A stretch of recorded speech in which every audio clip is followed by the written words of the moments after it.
नमस्कार, मी अर्चना. गावाकडच्या रेसिपी या चॅनलवर तुमचं स्वागत. आणि मी तुम्हाला छान अशी एक रेसिपी दाखवणार आहे.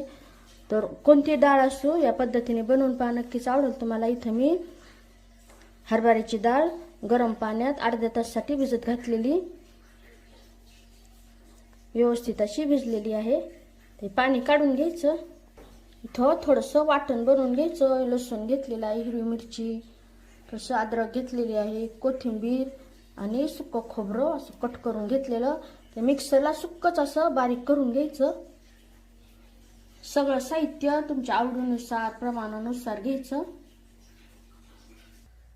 भांड्यामध्ये तेल टाकायचं. तेलामध्ये मोहरी, जिरे टाकायचे, बारीक कट केलेला कांदा, याच्यात मोठी ठेवून कांदा व्यवस्थित परतून घ्यायचा.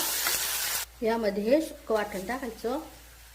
कच्चेपणा जाईपर्यंत व्यवस्थित असं परतून घ्यायचं.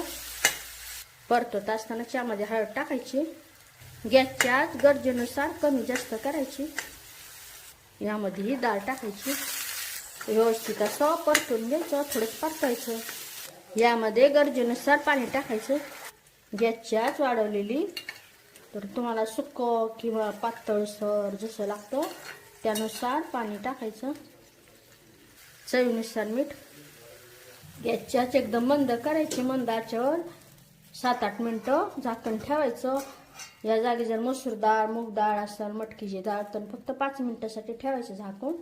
तरी तुरीची डाळ आणि हरभऱ्याची डाळ असेल तर मग 7 ते 8 मिनिटापर्यंत ठेवायचं.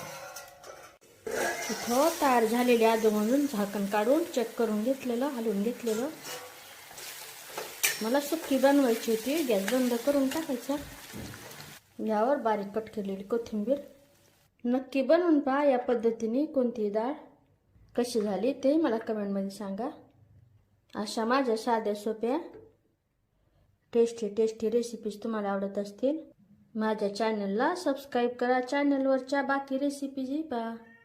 आवडल्या तर त्यांनाही लाईक करा.